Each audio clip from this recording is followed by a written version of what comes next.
jadi hafizah?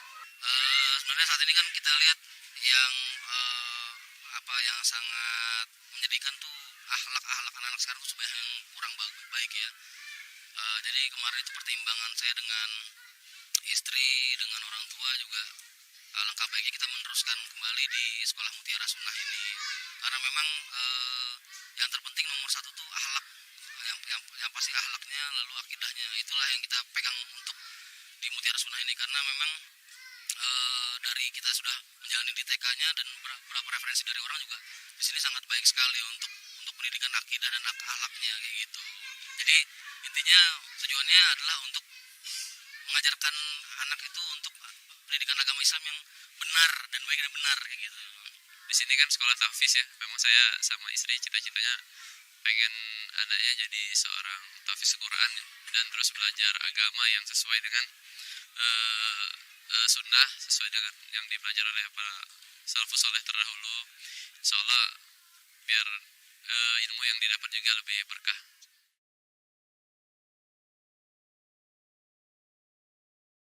Motivasinya ingin anak itu bisa lagi mengenal tentang sunnah dan yang diajarkan Rasulullah. Yang kedua pengen jadi hafizah. Sebenarnya saat ini kan kita lihat yang yang sangat menyedihkan tuh akhlak anak-anak sekarang tuh sebenarnya yang kurang baik ya. Jadi kemarin itu pertimbangan saya dengan istri, dengan orang tua juga alangkah baiknya kita meneruskan kembali di sekolah Mutiara Sunnah ini karena memang yang terpenting nomor satu tuh akhlak, yang pasti akhlaknya, lalu akidahnya itulah yang kita pegang untuk di Mutiara Sunnah ini karena memang dari kita sudah menjalani di TK-nya dan beberapa referensi dari orang juga di sini sangat baik sekali untuk pendidikan akidah dan akhlaknya kayak gitu. Jadi intinya tujuannya adalah untuk mengajarkan anak itu untuk pendidikan agama Islam yang benar dan baik dan benar kayak gitu. Di sini kan sekolah tahfiz ya. Memang saya sama istri cita-citanya pengen anaknya jadi seorang tahfiz Quran ya, dan terus belajar agama yang sesuai dengan sunnah, sesuai dengan yang dipelajari oleh para salafus soleh terdahulu. Insyaallah biar ilmu yang didapat juga lebih berkah.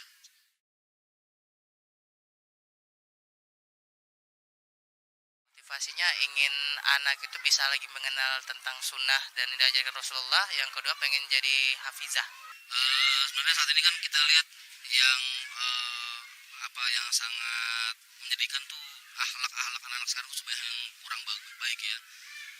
Jadi kemarin itu pertimbangan saya dengan istri, dengan orang tua juga alangkah baiknya kita meneruskan kembali di sekolah Mutiara Sunnah ini karena memang yang terpenting nomor satu tuh akhlak, yang pasti akhlaknya, lalu akidahnya itulah yang kita pegang untuk di Mutiara Sunnah ini karena memang dari kita sudah menjalani di TK-nya dan beberapa referensi dari orang juga di sini sangat baik sekali untuk pendidikan akidah dan akhlaknya kayak gitu. Jadi intinya tujuannya adalah untuk mengajarkan anak itu untuk pendidikan agama Islam yang benar dan baik dan benar kayak gitu. Di sini kan sekolah tahfiz ya. Memang saya sama istri cita-citanya pengen anaknya jadi seorang tahfiz Quran ya, dan terus belajar agama yang sesuai dengan sunnah, sesuai dengan yang dipelajari oleh para salafus soleh terdahulu. Insyaallah biar ilmu yang didapat juga lebih berkah.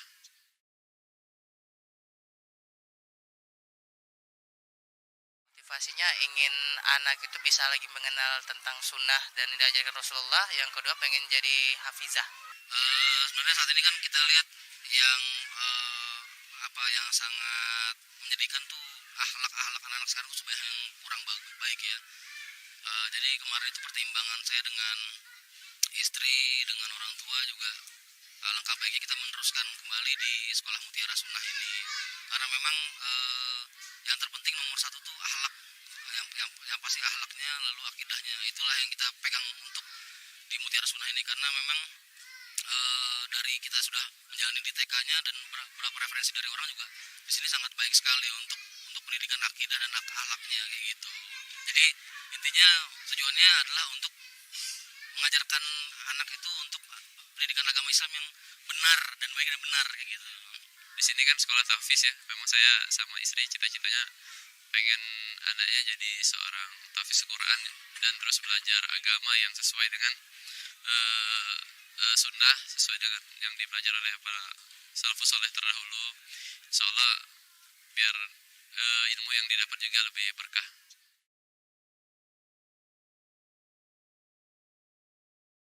Motivasinya ingin anak itu bisa lagi mengenal tentang sunnah dan yang diajarkan Rasulullah. Yang kedua pengen jadi hafizah. Sebenarnya saat ini kan kita lihat yang yang sangat menyedihkan tuh akhlak anak-anak sekarang tuh sebanyak yang kurang baik ya. Jadi kemarin itu pertimbangan saya dengan istri, dengan orang tua juga alangkah baiknya kita meneruskan kembali di sekolah Mutiara Sunnah ini, karena memang yang terpenting nomor satu tuh akhlak, yang pasti akhlaknya, lalu akidahnya, itulah yang kita pegang untuk di Mutiara Sunnah ini, karena memang dari kita sudah menjalani di TK-nya dan beberapa referensi dari orang juga di sini sangat baik sekali untuk pendidikan akidah dan akhlaknya kayak gitu. Jadi intinya tujuannya adalah untuk mengajarkan anak itu untuk pendidikan agama Islam yang benar dan baik dan benar kayak gitu. Di sini kan sekolah tahfiz ya. Memang saya sama istri cita-citanya pengen anaknya jadi seorang tahfiz Quran ya, dan terus belajar agama yang sesuai dengan sunnah, sesuai dengan yang dipelajari oleh para salafus soleh terdahulu. Insya Allah biar ilmu yang didapat juga lebih berkah.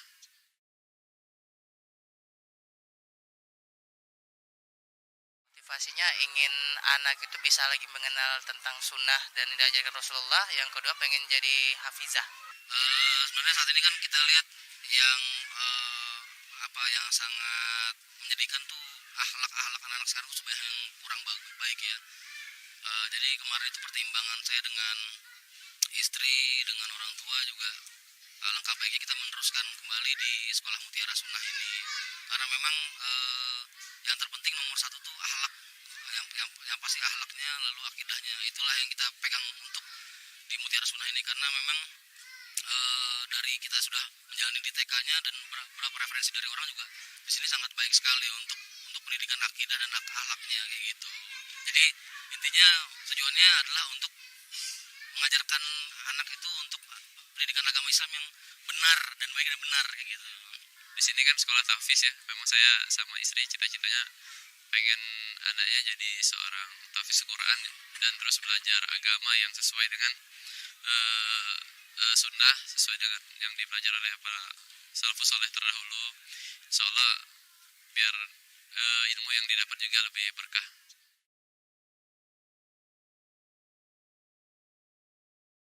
Motivasinya ingin anak itu bisa lagi mengenal tentang sunnah dan yang diajarkan Rasulullah. Yang kedua pengen jadi hafizah. Sebenarnya saat ini kan kita lihat yang yang sangat menyedihkan tuh akhlak anak-anak sekarang tuh sebanyak yang kurang baik ya. Jadi kemarin itu pertimbangan saya dengan istri, dengan orang tua juga alangkah baiknya kita meneruskan kembali di sekolah Mutiara Sunnah ini, karena memang yang terpenting nomor satu tuh akhlak. Bismillahirrahmanirrahim. Assalamualaikum warahmatullahi wabarakatuh. Innal hamdalillah nahmaduhu wa nasta'inuhu wa nastaghfiruh wa na'udzu billahi min shururi anfusina wa sayyiati a'malina. Man yahdihillahu fala mudilla lahu wa man yudlil fala hadiya lahu.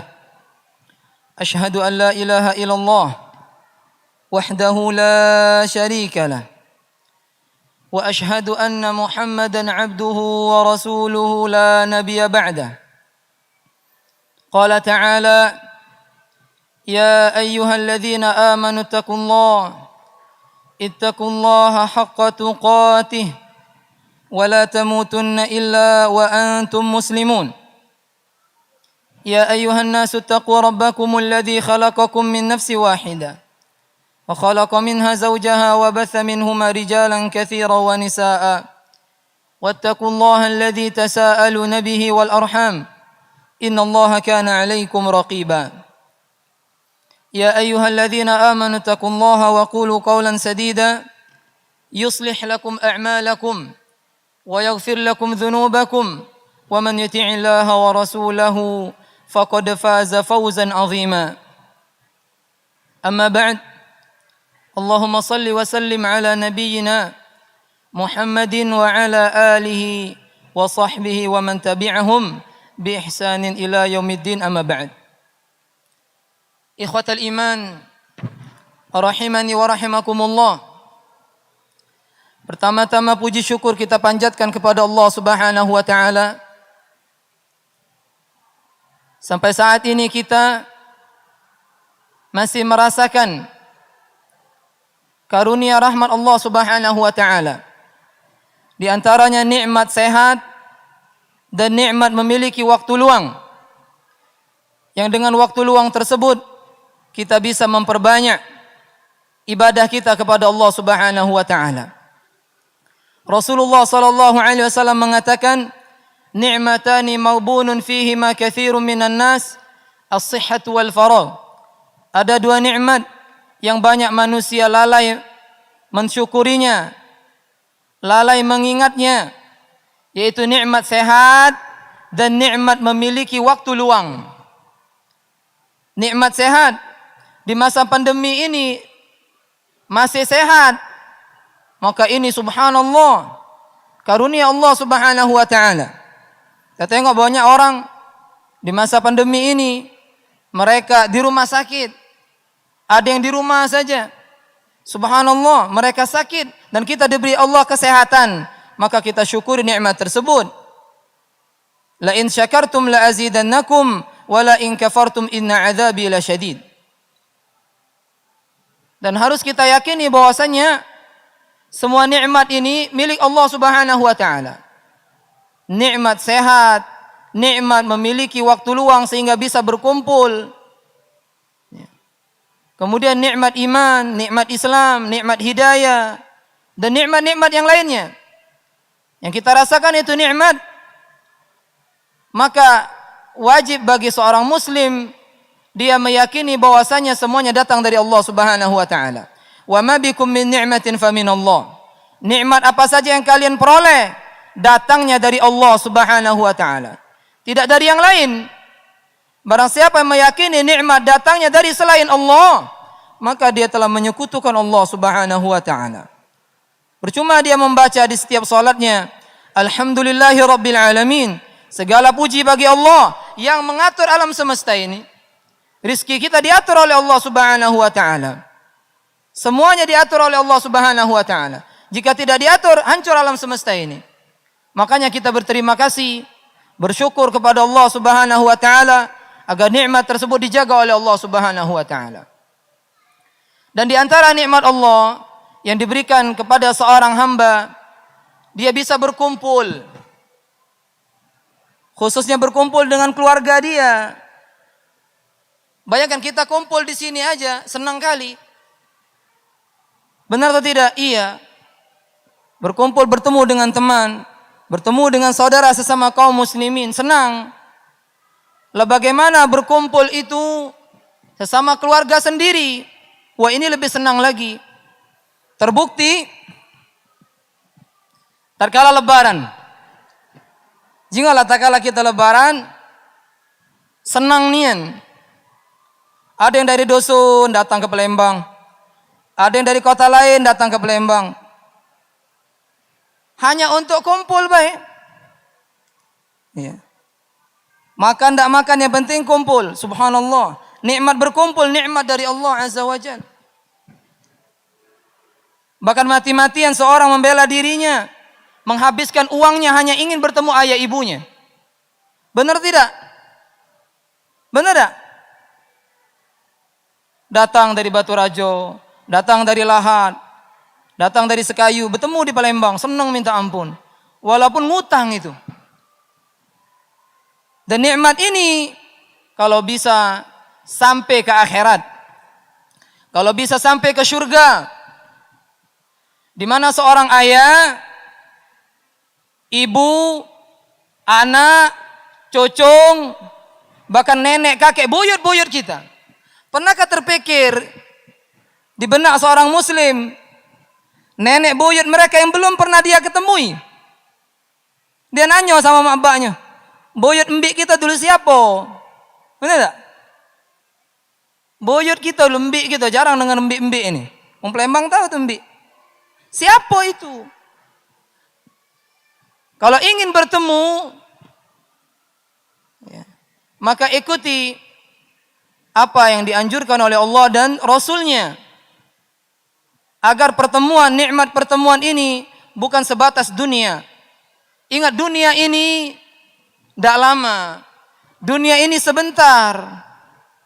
Kehidupan yang hakiki itu adalah kehidupan akhirat.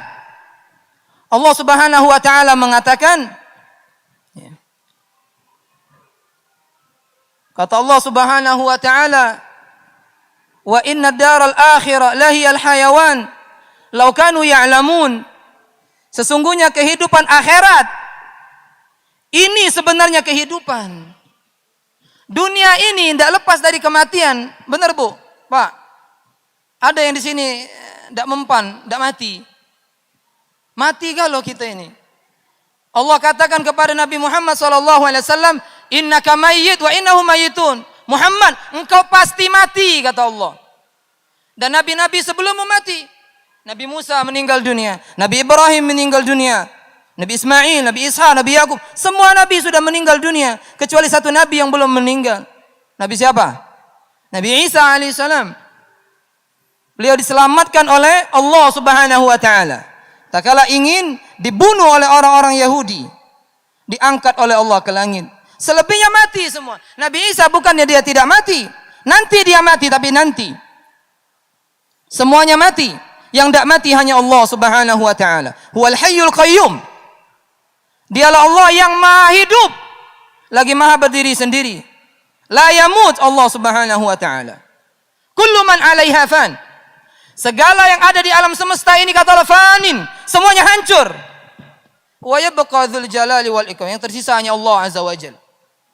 Hatta malakul maut, malaikat pencabut nyawa, setelah dia mencabut seluruh manusia, seluruh jin, seluruh malaikat dicabutnya, Allah katakan kepadanya, siapa yang tersisa aku? Allah cabut nyawa dia.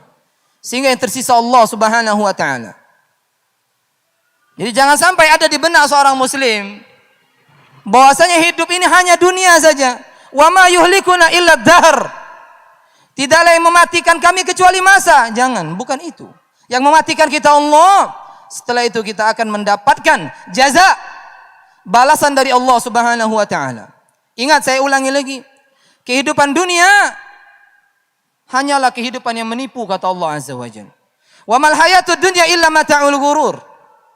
Tidaklah kenikmatan dunia melainkan menipu kalian. Tengok orang-orang, jika dia sudah masuk mall misalnya, lupa semuanya. Lupa maghrib, lupa isya, lupa zuhur, lupa Jumat, lupa asar, karena terang terus, tidak gelap-gelap. Lupa. Lah Allah yang bilang lupa. Dan perhatikan, kita ini manusia. Maaf, bukan hewan. Kita manusia, bukan malaikat. Kita manusia diberikan akal oleh Allah Azza wa Jalla. Kalau mau nafsu saja, ya maka kita jadi hewan. Kalau mau ibadah saja, jadi malaikat. Kalau jadi manusia, dia memiliki akal. Dia harus menuruti perintah Allah Azza wa Jalla. Apa yang Allah perintah kerjakan. Apa yang Allah larang dia jauhi. Ayahsabul insanu ayyutraka. Sudah. Apakah manusia diciptakan oleh Allah begitu saja kemudian sudah begitu saja. Tidak diperintah, tidak dilarang. Perhatikan. Allah Subhanahu wa taala memberikan kita tujuan hidup. Tujuan hidup kita ini akhirat, bukan dunia. Dunia sebatas umur, durasinya 60 sampai 70 saja.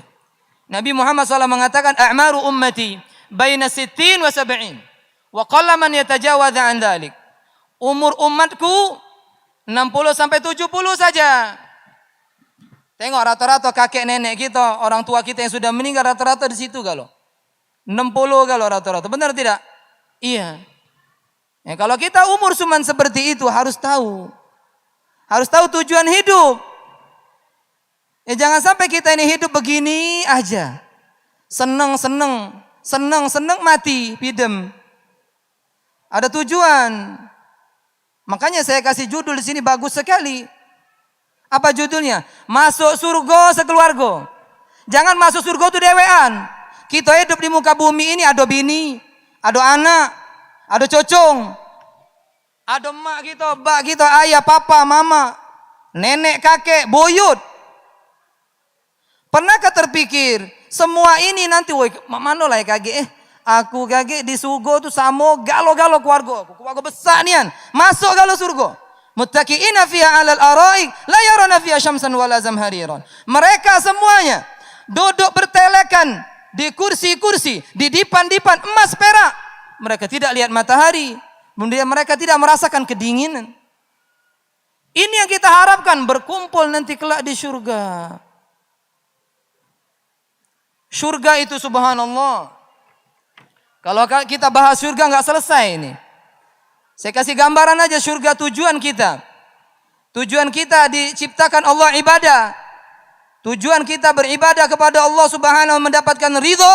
Kemudian masuk surganya Allah subhanahu wa ta'ala. Surga kata Nabi SAW kenikmatannya. Ma la ainun ra'at. Mata tidak pernah melihatnya. Wala udhunun sami'at. Kuping tidak pernah mendengarnya. Wala khataran fi qalbil bashar. Tidak pernah terbetik oleh hati manusia. Nikmat surga itu. Bayangkan kata Nabi SAW. Di antara salah satu nikmat surga kata Nabi. La maudi'u sauti ahadikum fil jannah. Tempat cemeti kalian. Tempat cambuk kalian di surga. Khairum minad dunya wa fiha. Lebih baik dari dunia beserta isinya. Kemudian kata Nabi, "Lau anna ahlal jannah." Kalau seandainya wanita penghuni surga ittala'at ilal ardi, menampakkan dirinya ke bumi, niscaya wangi antara langit dan bumi tersebut dengan hanya dia menampakkan diri saja. Wangi antara langit dan bumi ini. Kemudian kata Nabi SAW, "Nasifuha khairun minad dunya wa fiha." Selendang yang menutupi atau tutup kepala, yang menutupi kepala bidadari, kepala tutupnya baik, lebih baik dari dunia beserta isinya. Ya di dunia ini benar kata Allah, mata'un qalil. Kenikmatannya dikit nian. Oh jangan sampai gara-gara dunia manusia lupa tujuan dia diciptakan oleh Allah Azza wa Jalla. Saya ulangi lagi, hidup kita sebentar. Nabi kita Muhammad SAW meninggal di umur 63 tahun. Abu Bakar 63 tahun. Umar 63 tahun. Talha 63 tahun. Zubair 63 tahun. Aisyah 65 tahun. Rata-rata 60 meninggal dunia. Nabi itu. Sahabat itu. Sama itu dinjau Allah umurnya. Lah kita ini bukan Nabi. Bukan tabi'in. Bukan keluarga Nabi. Wong sinilah. Wong Jaga Baging sinilah. Wong Palembang. Ndak kate keutamaan. Jangan sampai cak kiyawan kaki. Oh ya aku masuk surga tu lah. Lemak nian. Surga punya kau. Bukan. Surga punya Allah subhanahu wa ta'ala. Ya. Surga punya Allah subhanahu wa ta'ala. Allah memiliki ya rambu-rambu agar kita bisa masuk surga. Nah judul kita masuk surga sekeluarga. Ada beberapa poin di sini yang saya akan bahas agar kita ini masuk surga semuanya. Khususnya keluarga kita dulu. Kaget mikir ke kawan kita dulu. Kalau baca ayah ibu kita masuk surga galo-galonya. Anak, istri, cocong, semuanya masuk surga bersama-sama. Syarat yang pertama, agar kita masuk surga bersama keluarga kita semuanya, menyatukan keimanan dan keislaman. Maknanya dia meninggal dunia dalam keadaan dia beriman kepada Allah, dia beragama Islam. Dia beragama Islam. Tidak boleh dia keimanannya berbeda dengan orang tuanya, berbeda dengan ibunya, berbeda dengan kakek neneknya. Dia harus sama keimanannya. keimanan yang dibawa oleh Rasulullah sallallahu alaihi wasallam. Jika beda, maka dia tidak akan pernah bertemu. Dia tidak akan pernah bersatu. Dia tidak akan pernah reuni bersama keluarganya di surga. Allah Subhanahu wa taala berfirman, "Walladzina amanu wattaba'athum dzurriyyatuhum biimanin alhaqna bihim dzurriyyatahum wama alatnahum min 'amalihim min syai'. Kullu mri'in bima kasaba rahin." Dan orang-orang yang mereka mengikuti keimanan orang tua mereka. Jadi keimanan anak, cucu, istri mengikuti keimanan orang tua mereka. Kami akan pertemukan mereka. Kami akan persusulkan mereka. Di surga dikumpulkan oleh Allah Azza wa Jalla. Ibnu Abbas mengatakan, "Innallaha la yarfa darajat dzurriyyah fi darajatihi walau kanu wa in kanu dunahu minal amal." Ibnu Abbas mengatakan dalam tafsir Ibnu Katsir yang maknanya, sungguh Allah akan mengumpulkan anak cucu kepada darajat seorang ayah. Dipertemukan Allah Subhanahu wa taala, diangkat derajat anaknya ini bertemu dengan ayahnya, karena surga itu 100 tingkat. Bapak-bapak, ibu-ibu, derajat surga itu 100 tingkat. Antara tingkat yang satu menuju tingkat yang kedua bagaikan langit dan bumi itu jaraknya. Jarak langit dan bumi kata Ibnu Mas'ud 500 sana. 500 tahun perjalanan. Lah bagaimana kalau ayah di tingkat 100, anak di tingkat nomor 1 paling bawah? Mungkin seorang ayah ingin sekali anak ini, cucunya ini bertemu dengan dia. Ya. Bisa jadi, tatkala kita hidup di dunia ini, amal kita jauh di bawah orang tua kita. Atau sebaliknya, anaknya soleh, anaknya rajin ibadah, ayahnya tidak. Ya, Allah akan pertemukan, kata Ibnu Abbas, Allah akan persusulkan darajatnya kepada orang tuanya, wa in kanu dunahu minal amal. Walaupun amal anaknya jauh di bawah orang tuanya. Tapi dengan syarat imannya satu, agamanya sama. Apa agamanya? Islam. Makanya Allah tekankan dalam surah Ali Imran. Kata Allah, ya ayyuhalladzina amanu taqullaha ittaqullaha haqqa tuqatih wa la tamutunna illa wa antum muslimun. Wahai orang-orang yang beriman, bertakwalah kepada Allah, jangan mati kecuali dalam keadaan beragama Islam. Pertahankan keislaman sampai meninggal dunia, Bu. Walaupun hidup kita susah nak matilah tetap Islam. Walaupun datang ngenjok mobil, ngenjok motor, ngenjok rumah. Ya, jangan mau ganti keimanan. Jangan mau ganti agama ini. Tengok para sahabat. Mereka saking laparnya, mereka ikat perut mereka dengan batu agar lapar itu hilang. Tapi tak kala diajak pindah agama, mereka enggak mau. Disiksa. Bahkan ada yang dituja. Enggak mau mereka meninggalkan agama. Bahkan digergaji. Enggak mau mereka meninggalkan agama ini. Karena kenapa? Mereka yakin bahwasanya dunia ini sementara. Biarlah tersiksa sementara di dunia, tapi di akhirat kata Allah, khalidina fiha abadan. Mereka kekal selama-lamanya. Orang kalau dia masuk surga kata Allah, la yabghuna anha hiwala. Enggak mau berenggot lagi dari surga, enggak galak keluar. Terkala kematian mau disembelih oleh Allah nanti di antara surga neraka, Allah panggil penghuni surga, Allah panggil penghuni neraka. Penghuni surga khawatir. Nah ngapun dipanggil nih? Khawatir. Ternyata dikabarkan kematian dibawa oleh, diumpamakan oleh Allah, diserupakan dengan kibas, domba, lalu disembelih. Lalu tidak ada kematian lagi setelah itu. Penghuni surga kekal, penghuni neraka kekal. Ini yang kita cari. Dunia ini ya, maaf ya Bu ya, Papa ya. Nenek kita mana? Kakek kita lah nak katik lagi. Sebagian uang tua kita, mungkin ibu-ibu yang di depan ini, uang tuanya ada masih Bu? Lah nak katik lagi. Ya berarti kita ini bakal nyusul. Makanya disunahkan kita kalau masuk TPU, tempat pemakaman umum, ya. Assalamualaikum ahla diyar minal mu'minina wal muslimin. Insyaallah nahnu bikumul lahikun. Keselamatan bagi kalian wahai penghuni kuburan. Dengar lagi kami nyusul.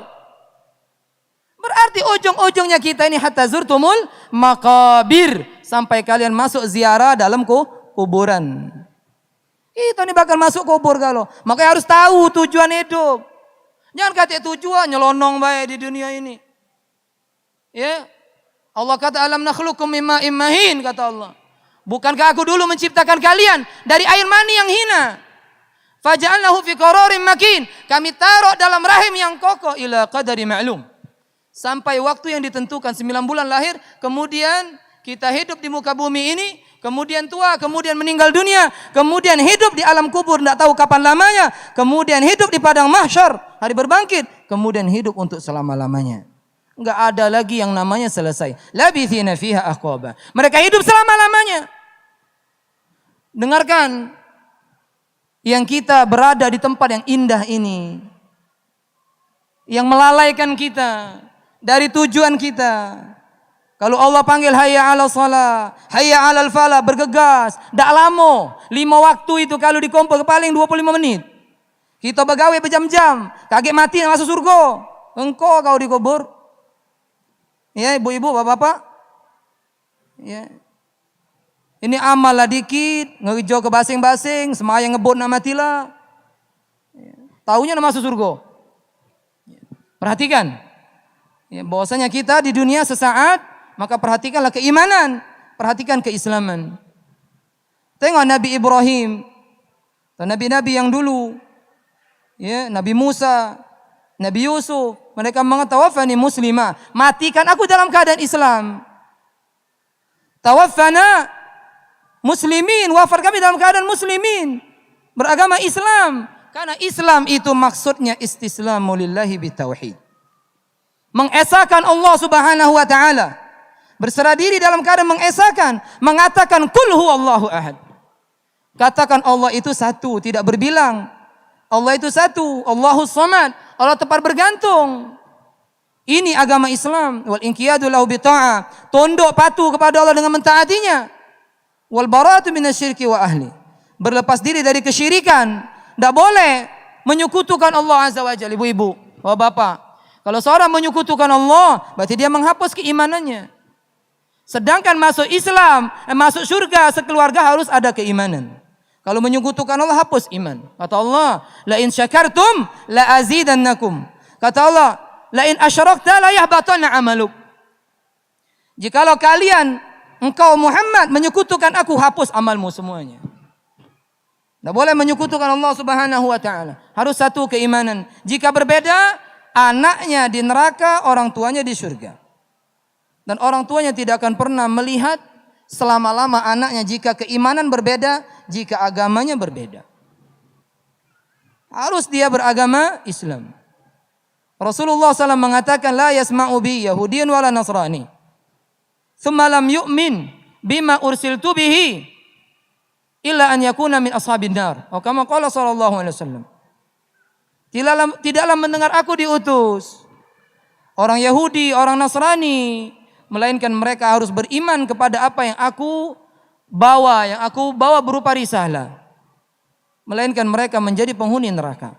Kalau mereka tidak beriman, melainkan mereka menjadi penghuni neraka. Subhanallah. Berterima kasihlah kepada Allah.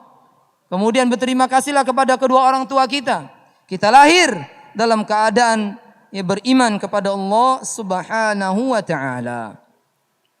Ingat ibu-ibu, bapak-bapak, tatkala nanti kita di padang mahsyar, jika keimanan kita berbeda dengan kedua orang tua kita, berbeda dengan imannya Rasulullah sallallahu alaihi wasallam, kita kocar-kacir nanti pada Hari di situ Allah mengumpulkan seluruh manusia.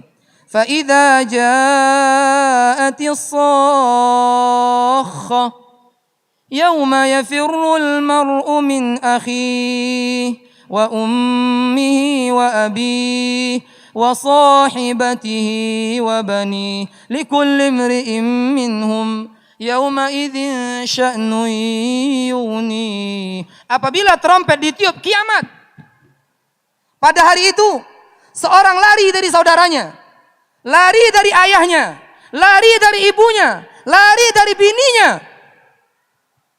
Setiap orang sibuk dengan urusan masing-masing. Kullu mri'in bima kasaba rahin.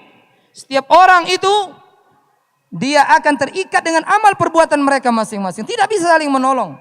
Bahkan diriwayatkan ada seorang ayah mengatakan kepada anaknya, "Wahai anakku, dulu aku nih ayah yang bagaimana? Dulu aku nih ayah yang bagaimana?" Anaknya tidak menjawab.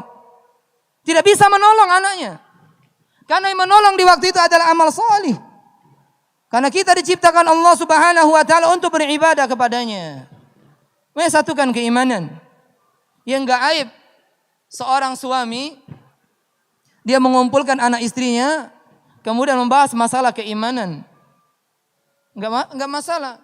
Tidak aib, bahkan dianjurkan, bahkan diwajibkan. Sehingga mereka kelak nanti bertemu di akhirat. Jangan sampai enggak ketemu. Dan perkara akhirat lebih pasti, Bapak Ibu-ibu. Perkara akhirat lebih pasti daripada besok nanti ada hari lagi. Yang kedua, kalau mau bersama kelak nanti di surga bersama anak, istri, bahkan cucu kita, cicit kita, ajarkan kepada mereka anak-anak, istri kita, kesolehan. Jadikan mereka orang-orang salih. Niscaya kita akan dibarengkan oleh Allah di surga. Disatukan, dikumpulkan di surga.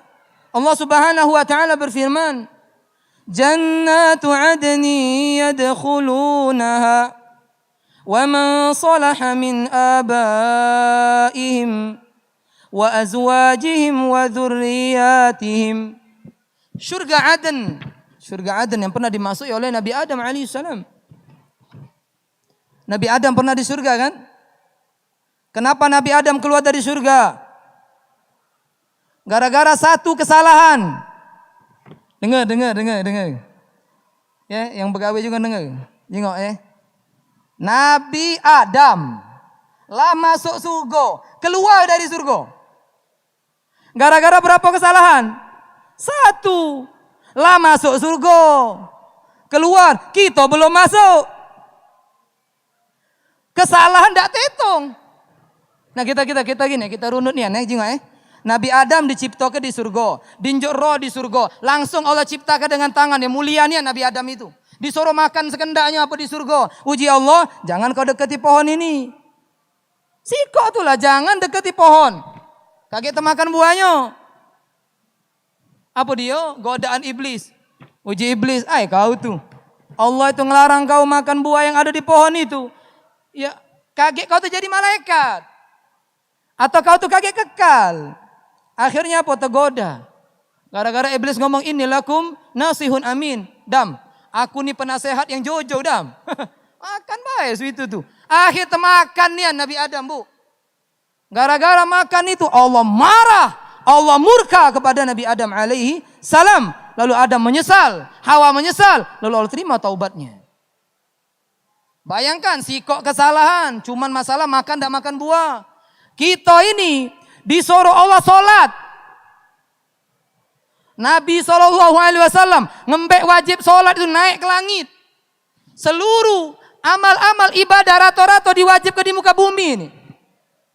Nah sholat disuruh naik ke langit. Sejauh itu langit disuruh naik Nabi kita. Lama nama tilah.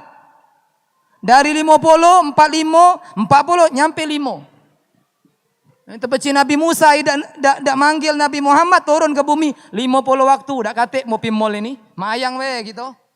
Tapi alhamdulillah, uji Nabi Musa apa yang diucapkan Rabbmu kepadamu, apa yang diwajibkan? Salat 50 waktu, balik lagi Dak baca umat kau ngawe kenyo umat aku yang besar-besar dak baca ngawe yang kuat-kuat. Bolak-balik 5 waktu akhirnya. Sampai ke bumi 5 waktu, dikit nian yang ngawe kenyo. Ya, tengoklah di sini. Perhatikan diri kita semuanya. Sedikit sekali yang sholat 5 waktu.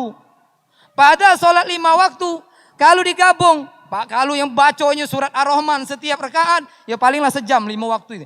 Kita begawe berapa waktu? 12 jam begawe. Belum tidur 8 jam. Berapa sudah itu? Habis ngentak ke dunia ni, bay. Subhanallah. Ya, ini perhatikan. Allah katakan, syurga Aden. Mereka akan memasukinya bersama orang tua mereka yang soleh, bini-bini mereka yang soleha, cocong-cocong anak mereka yang soleh. Berarti syarat yang kedua, masuk surga sekeluarga soleh. Bukan berduit. Ya, bukannya kita jadi wong hebat. Bukan. Makanya kita tidak mendengarkan doa yang disebut oleh nabi-nabi di dalam Al-Quran. Contoh Nabi Ibrahim. Melainkan doanya apa? Rabbi habli minas solihin. Ya Allah, njok aku anak cocong yang soleh. Terkabul Nabi Ibrahim doanya. Jingok. Anak dia duit kok Nabi galo. Cocong dia Nabi galo. Teko Nabi Muhammad itu cocongnya Nabi Ibrahim alaihissalam. Dari runutan nasab kepada Nabi Ismail. Bayangkan Bani Israel, semuanya rata-rata Nabi dari mereka. Semuanya cocong Nabi Ibrahim alaihissalam dari Nabi Yakub alaihissalam. Maka disebut Bani Israel, anaknya Yakub galo. Jadi Nabi, kena berdoa soleh. Makanya ibu-ibu jangan berdoa, ya Allah jadikan anak aku ni ganteng nian, cantik nian, berduit. Tidak usah doa sama itu. Ini nyusahkan anak kaget. Dia tak berduit baik, bermaksiat apalagi berduit. Dia buntu, maksiat apalagi cair. No, berjalan begawenya habis ke sini, pindah ke mall ini, pindah no itu lupa semayang.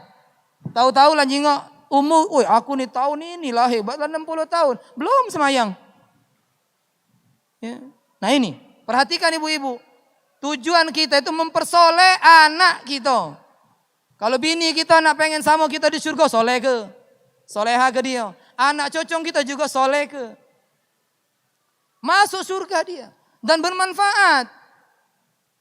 Ya, untuk orang tua kalau anak itu soleh. Kata Nabi SAW, idza mata benu Adam. Apabila anak Adam mati, kita ini mati kalau ibu bapak Ada yang tidak mati? Mati, kata yang berani. Ya Ustaz aku tidak mati. Kata yang berani ngomong dia tidak mati. Takut mati. Iya. Kata Nabi Muhammad SAW, idza mata benu Adam. Apabila anak Adam ini mati. Ya, berarti kita ini mati kalau. Siap-siap. Jangan cak kion, kalau aku lama insya Allah aku ni minum batu saudak terus. Hebat batu saudak manjang ke umur. Ya, apabila anak Adam mati, terputus semuanya kata Nabi SAW. Terputus semuanya. Maksud terputus tidak ada yang bisa menolong dia, tidak ada yang bisa sampai ke dia lagi. Kalau sudah mati bu, Pak, illa min thalathin, kecuali 3 perkara yang masih bermanfaat. Sedekahun jariyah, sedekah jariyah. Mungkin dia selama hidup narok di masjid Quran, melok sumbangan masjid, beli batu batanya, beli semennya, beli sejadahnya. Apa yang lain macam-macam. Yang itu lama dipakai wong. Jadi jariah dia. Kemudian ilmu yang tafa'u bihi, ilmu yang bermanfaat, ngajar ngaji, ngajar Iqra, ngajar Toro tentu itu lebih besar bu, pahalanya bu. Ya. Bahkan ada orang tua, bapak ibu diangkat derajatnya karena bita'limi waladihil Quran. Gara-gara anaknya ngajar Quran dulu di dunia, ngajar Iqra, ngajar Torotan.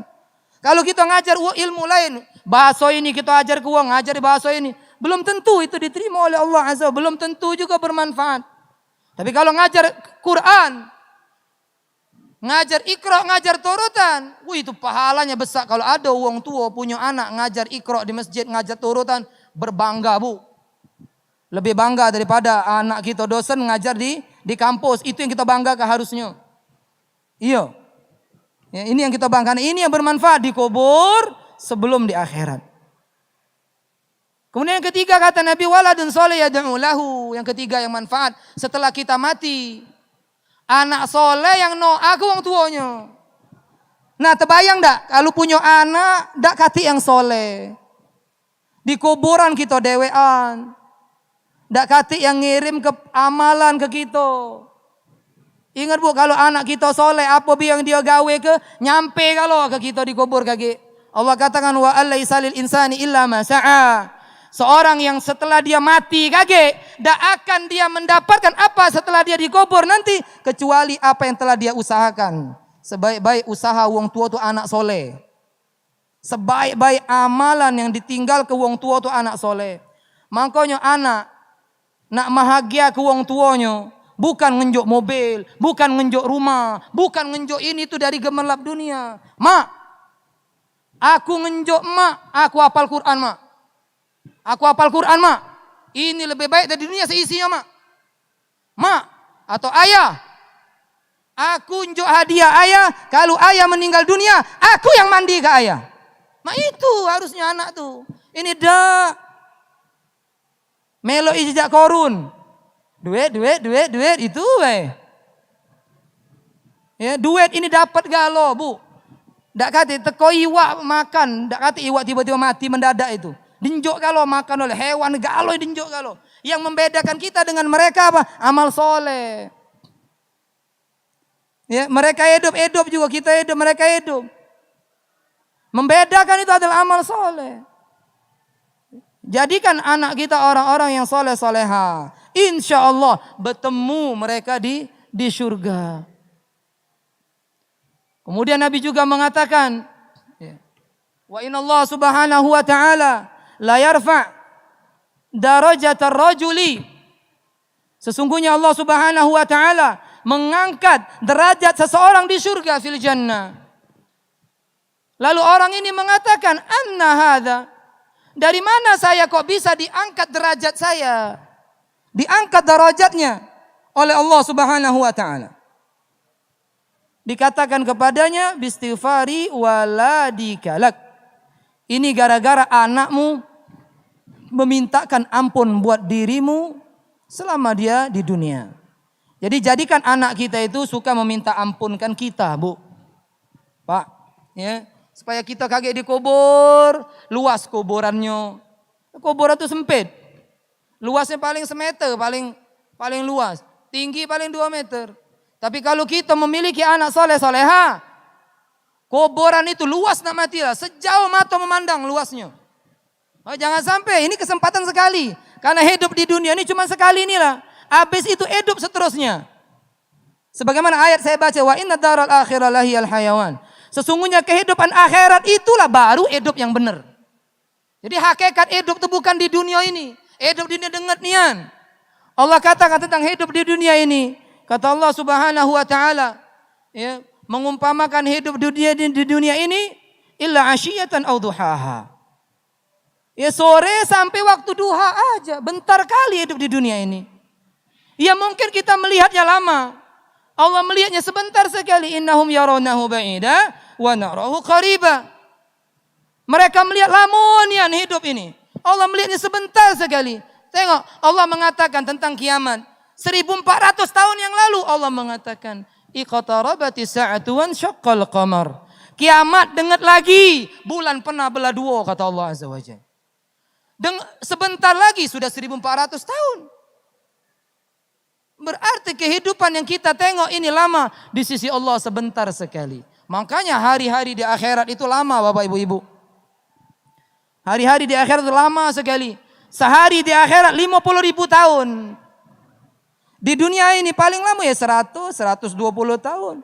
Nah jangan sampai kita kaget, terkejut. Alang kelamonya. Ya. Itu yang kedua. Yang ketiga, jaga anak-anak kita, istri kita dari api neraka. Ini kalau mau bersama kelak nanti di surga lagi. Allah Subhanahu wa taala mengatakan di ayat ke-6 di surah At-Tahrim, ya ayyuhalladzina amanu qu anfusakum wa ahlikum nara waquduha an-nas wal hijarah 'alaiha malaikatun ghiladun shidadun la ya'suna Allah ma amarahum wa yaf'aluna ma yu'marun. Wahai orang-orang yang beriman, Allah hanya manggil yang beriman aja. Yang enggak beriman enggak usahlah.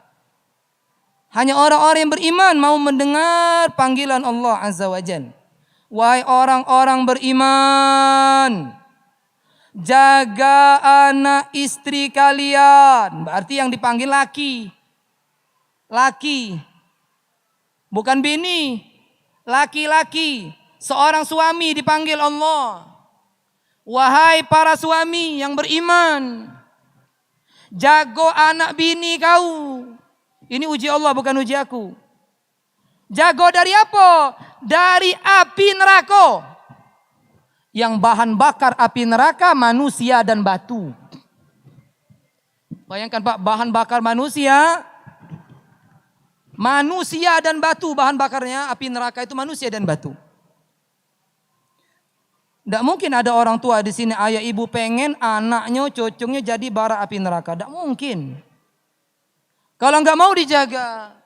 Imam Ali radhiyallahu an mengatakan dalam tafsir ayat ini di dalam tafsir Ibnu Katsir, cara menjaga mereka dari api neraka, adibuhum wa allimuhum, ajarkan mereka adab.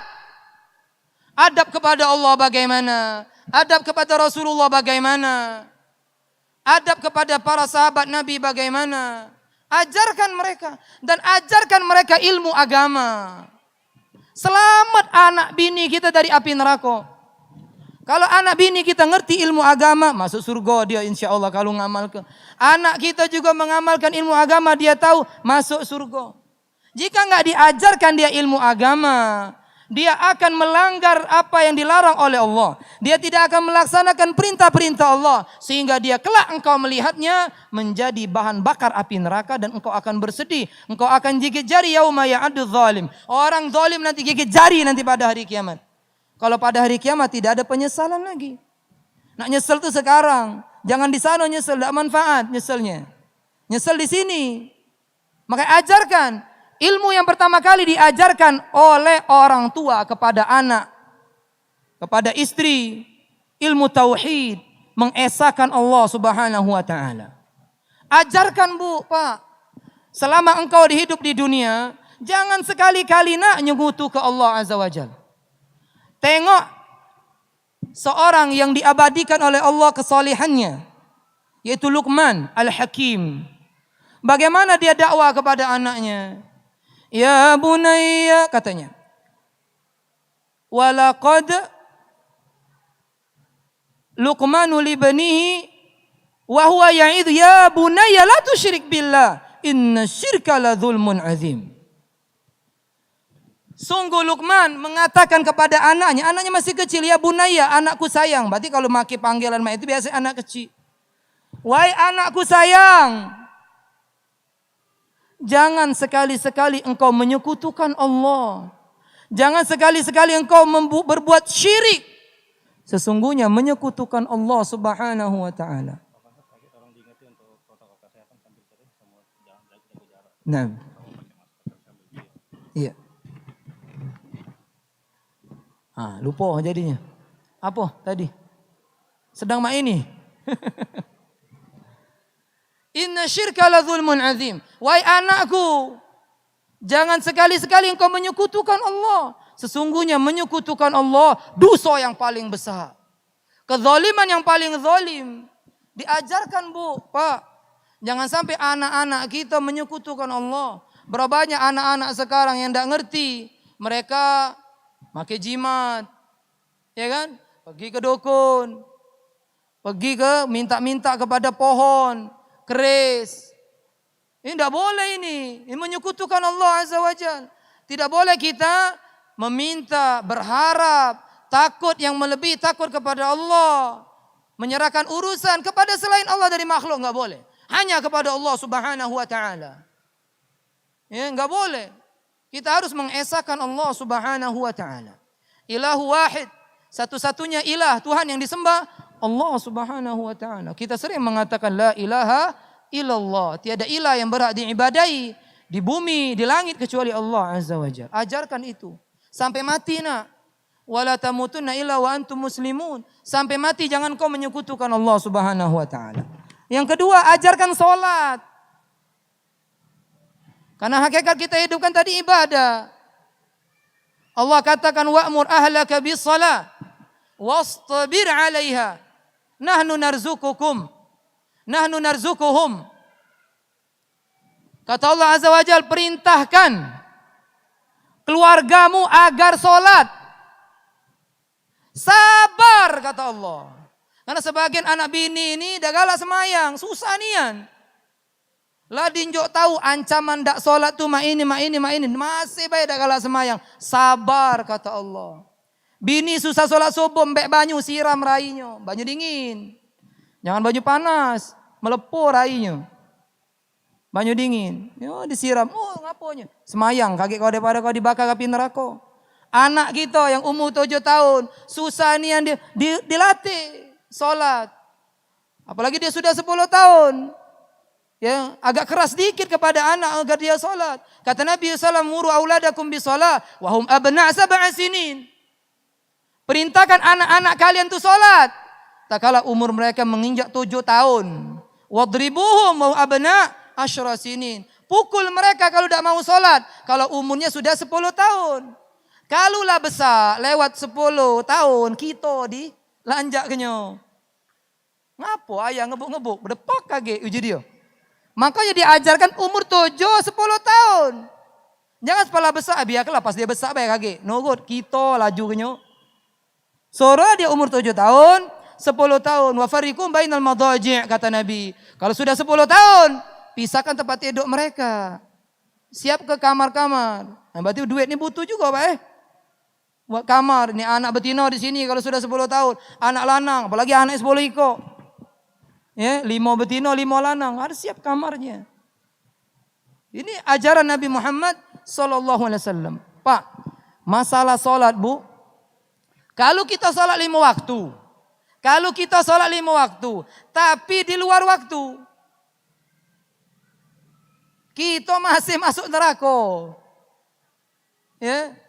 Kata Allah Azza, wailul lil musallin alladzina hum an salatihim sahun. Ya itu yang masker itu jangan dibuka ya, masker tetap dipakai. Ya, walaupun mambu ya pakai tetap. Ya. Kemudian duduk tuh kalau baca jangan dekat-dekatan berdempetan ya. Usahakan. Kalau habis salaman cuci tangan atau pakai apa namanya itu? Cairan apa? Sanitizer itu. Usahakan karena kita patuh pemerintah dapat pahala Pak, Bu. Kalau kita patuh pemerintah pahalanya besar. Ya, jadi kita tetap jago protokol, ya.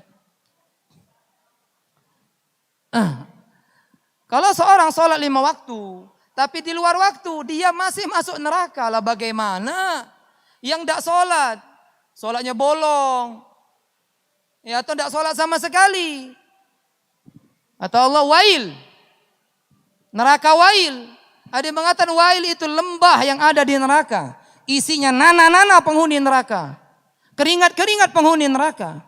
Nanti orang-orang yang sholat 5 waktu tapi di luar waktu akan dibenamkan di dalam lembah tersebut. Bayangkan Bu. Tega ada ibu anak kita masuk lubang, di dalam lubang itu buaya. Dalam lubang itu ular kobra. Cetuknya anak kita mati. Pasti ibunya itu emaknya mengorbankan nyawa untuk anaknya. Jangan sampai jatuh ke jurang. Tapi anaknya masuk neraka biasa we. Anaknya tidak semayang, senge-senge we. Orang tua macam apa ini? Membiarkan anak-anaknya celaka dunia akhirat. Allah katakan Bu, tentang orang-orang yang mungkin ya sholatnya di dunia ini bolong-bolong. Allah katakan nanti pada hari kiamat, ma salakakum fi saqar? Qalu lam naku minal musallin. Dikatakan kepada anak-anak kita yang tidak sholat, woi kau nih, ngapa masuk neraka sakor kau nih? Neraka sakor itu namanya kor, betekor masuk itu. Mati nian. Kata Allah tentang neraka sakor, la tubki wa la tadhar. Neraka sakor itu kalau makar, dak nyiso kuang habis uang itu. Kalau sudah dibalik ke lagi, tubuh dia dibakar lagi. Kullama nadijat juludum badalnahum juludan ghairaha. Tatkala kulit mereka matang, Bu, galak dah Bu, anak kita dibakar Bu. Di api neraka matang kulitnya. Kami ganti kulit baru, uji Allah. Dibakar lagi matang, kami ganti kulit baru. Jangan ya ninggal ke Semayang Bu, Pak. Jingo ya anak-anak kita kesian. Yo dia sakit di apa namanya dicocok jarum impus bener nangis mak baknya. Masuk neraka dibiarkannya baik. Seolah dia mengata lantaklah kau nak. Tidak Bu, di akhirat kalau anak istri kita masuk neraka Pak. Allah katakan kepada bapak-bapak ini waqifuhum. Hentikan mereka.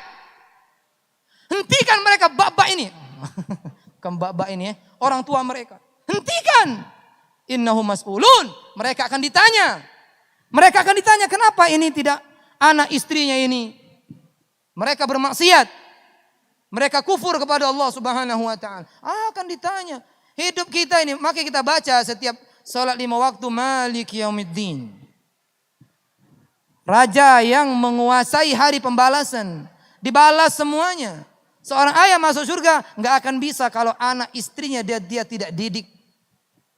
Nggak akan bisa. Dia harus mendidik anaknya. Dia didik istrinya.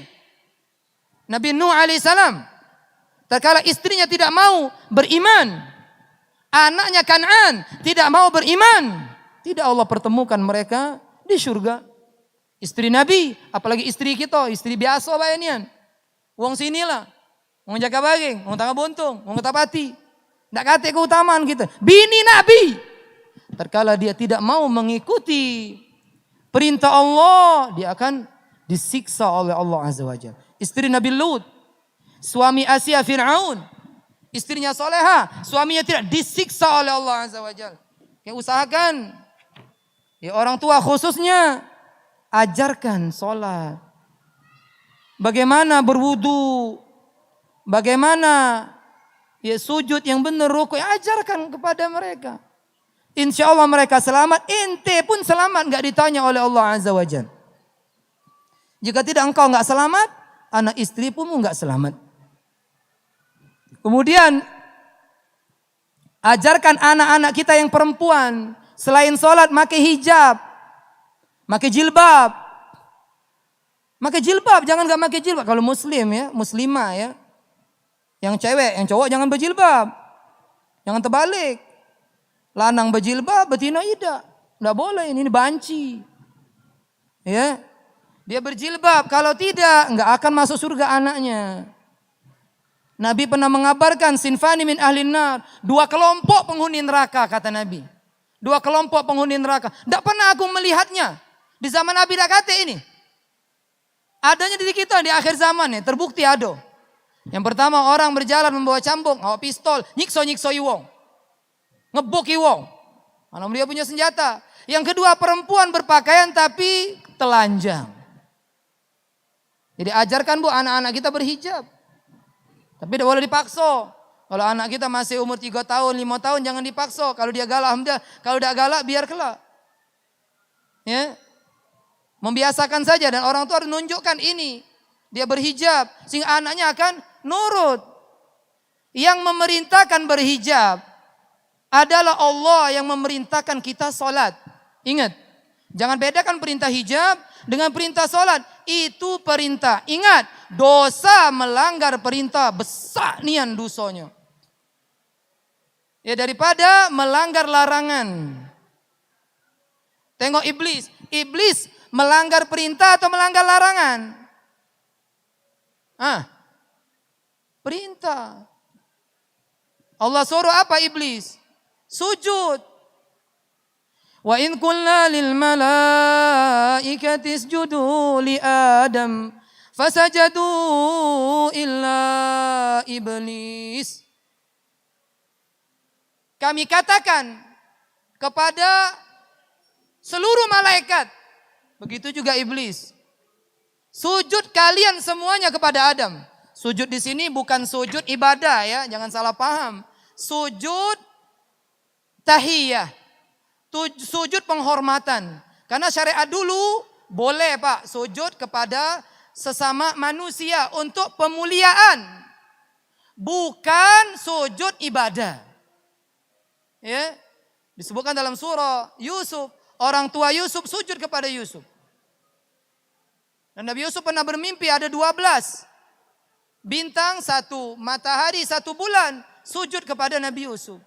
Yang dia itu tafsirnya adalah dia akan menjadi seorang raja, menteri. Subhanallah, terbukti sujud. Tapi sujud apa? Sujud tahiyah, sujud penghormatan. Disuruh sujud. Semuanya sujud, malaikat kecuali iblis. Dia termasuk golongan jin, kata Allah, aba wastakbar. Dia sombong. Dia termasuk orang-orang yang kafir. Tengok, gara-gara dia tidak sujud. Ini perintah Allah, dilaknat Allah, dikutuk Allah sampai hari kiamat. Ingat, Allah memerintahkan kita sholat. Allah memerintahkan kita puasa. Allah memerintahkan kita berhijab. Ini perintah. Kalau kita nggak kerjakan, ya nanti dia akan lihat sendiri tak kala nanti dia meninggal dunia. Dia di alam barzakh dia akan mengetahui ternyata ini benar sekali yang dikatakan dalam Al-Quran. Dikatakan di dalam sunnah Nabi Muhammad sallallahu alaihi wasallam. Yang keempat, keluarga jika dia ingin bersama kelak nanti di surga semuanya saling mengerti tugas masing-masing. Seorang suami tugasnya apa? Istri tugasnya apa? Anak tugasnya apa? Suami tugasnya di mana dia? Menghidupi anak istrinya, mengajarkan agama kepada anak istrinya. Istri tugasnya menjaga harta suaminya, menjaga anaknya, mendidik anak-anaknya. Anak tugasnya berbakti kepada kedua orang tuanya. Insya Allah jika itu dilakukan, insya Allah mereka akan masuk surga semuanya. Yang terakhir, menjadikan anak itu mencintai, mengenal akhirat. Bukan dikenalkan dengan duniawiyah, materi, harta. Kalau anak sudah diajarkan dia, cari duit nak, terserah kau nak pintar nak, pokoknya duit. Dia akan rusak. Dia akan menjadi penyembah harta. Ta'isa abdul dinar, ta'isa abdul dirham, ta'isa abdul khamila. Celakalah para penyembah dinar, celakalah para penyembah dirham, celakalah penyembah pakaian. Karena banyak orang-orang pedagang. Mereka berdagang tapi tidak mengindahkan perintah Allah. Hayya 'alas shalah. Kata Allah, mari kalian menuju salat, mari kalian menuju keberuntungan. Dia indahkan saja. Gara-gara dunianya, kata Allah celaka, kata Nabi celaka dia. Ya. Jika dia ditusuk duri kata Nabi, falantaqasha, mudah-mudahan enggak bisa nyabut duri tersebut. Didoakan kecelakaan oleh Nabi Muhammad SAW. Ajarkan mereka cinta akhirat, cinta ilmu agama, agar mereka semangat mempelajari agama Allah Subhanahu wa taala. Banyak kita ini karena kita menyemangati anak kita dunia, akhirnya paham dunia daripada akhirat. Pada tujuan kita akhirat. Allah celah orang-orang yang ngerti masalah dunia tapi tidak ngerti masalah akhirat. Ya'lamuna zahiran minal hayatid dunya wa hum 'anil akhirati hum ghafilun. Mereka kenal selak-beluk dunia. Mereka paham masalah dunia. Paham mereka. Hitung-hitungan. Sampai yang kuadratnya, wapi kok ngerti dia cara ngitungnya. Tidak perlu pakai kalkulator lagi. Bahasa negara ini tahu. Sampai 15 bahasa tahu. Tapi mereka lalai masalah akhirat. Banyak sebagian manusia, kaum muslimin khususan. Udah dekat bulan Ramadan. Sudah dekat bulan Ramadan, belum pandai, ada yang bahkan belum bisa baca Quran. Bayangkan coba. Udah dekat bulan Ramadan. Ya 17 hari lagi atau 16 hari lagi masuk bulan Ramadan. Belum pandai baca Quran. Padahal bulan Ramadan kata Allah, "Syahrul Ramadan alladzi unzila fihi al-Qur'an Bulan Ramadan, bulan diturunkan Al-Quran. Bukan diturun ke Iqra, bukan diturun ke Torotan. Diturunkan Al-Quran bulan itu. Makanya para ulama di bulan Sya'ban ini, kata mereka Syahrul Qurra, bulan Sya'ban, bulan Quran, menyambut Ramadan. Bahkan di sebagian mereka di bulan Sya'ban ini mereka tutup toko-toko mereka. Menyambut untuk datangnya bulan Ramadan. Kita mana sambutan kita di bulan Ramadan ini? Tidak mau belajar. Mana belajar kita? Umur sudah tua. Kematian menyambar-nyambar. Lah Allah tunjuk ke setahun ini. Pandemi ini. Banyak tetangga kita mati. Kawan kita mati. Ni nyingok di TV wang mati. Tak kati teguran itu nak kembali kepada Allah Azza wa Jalla. Allah katakan wa anibu ila rabbikum wa aslimuna. Kembali kalian kepada Allah. Disuruh balik kita nih. Fatubu ila Allahi ayyuhal mu'minun. Fatubu ila Allahi jami'an ayyuhal mu'minun la'allakum tuflihun. Taubat kalian kepada Allah. Kata Allah ini. Supaya kalian beruntung. Saya ulang lagi. Kita taubat enggak taubat pasti mati. Ingat. Taubat enggak taubat. Belajar enggak belajar pasti mati. Benar enggak pasti mati Pak? Iya pasti mati. Maka persiapkan. Persiapkan. Dan perhatikan introspeksi terus. Sudah sampai mana amal soleh saya? Tengok suami kita, istri.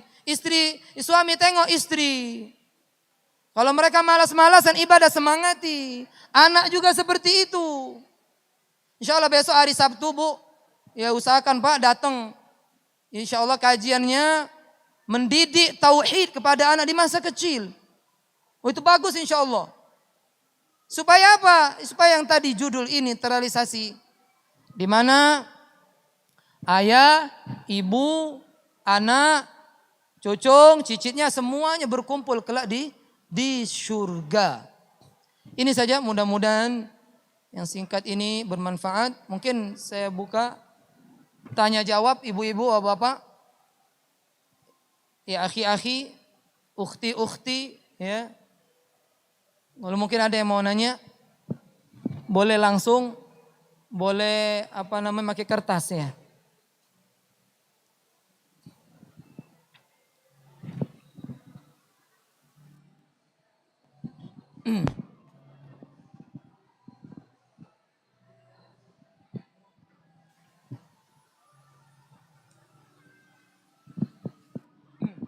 Cik. Bagi yang mau bertanya kami persilakan untuk di ikhwan atau di akhwat.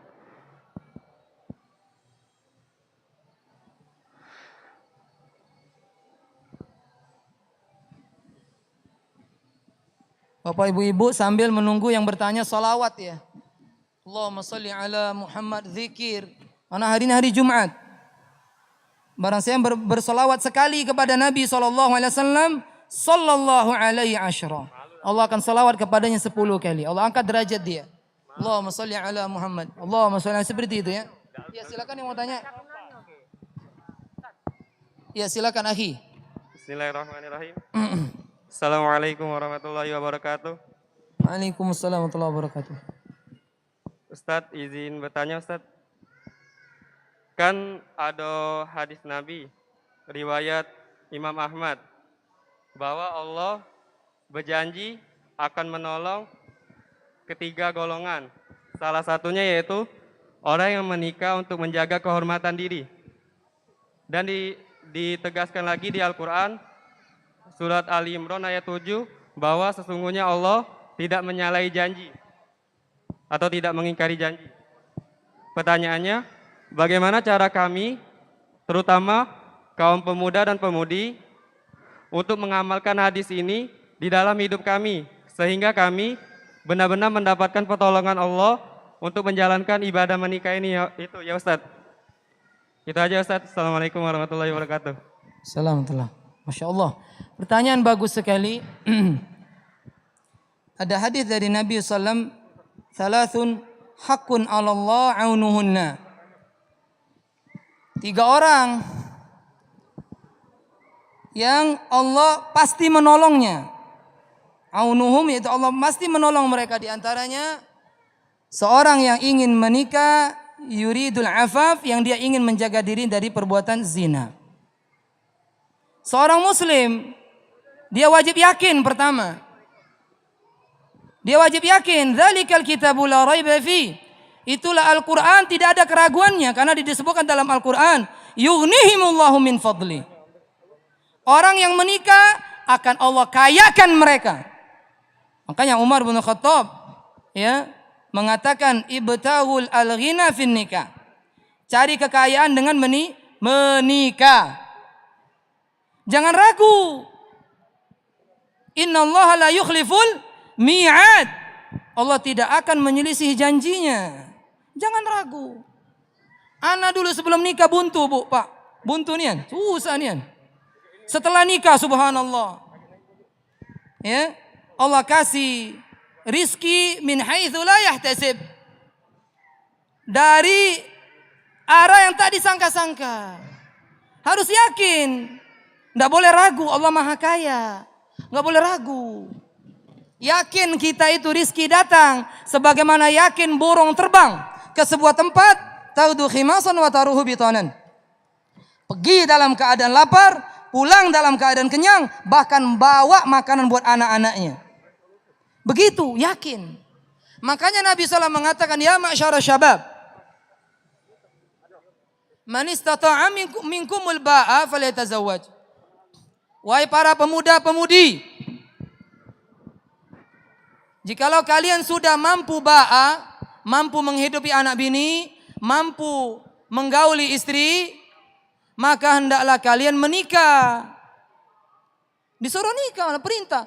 Jadi seorang yang menikah itu dia harus meyakini bahwa nikah itu perintah Nabi SAW bagi yang mampu. Sehingga dia ya sebelum dia bertemu dengan istrinya, dia sudah mendapatkan pahala dari Allah Azza wa Jalla.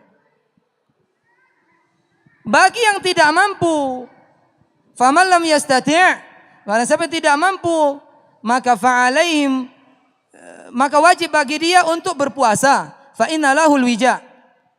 Sesungguhnya puasa itu adalah benteng buat dirinya, benteng yang kuat buat dirinya. Ya, kalau tidak mampu dia, ya mungkin dia mau nikah buntu, ya boro-boro untuk bini saja, buat dirinya aja ndak ada.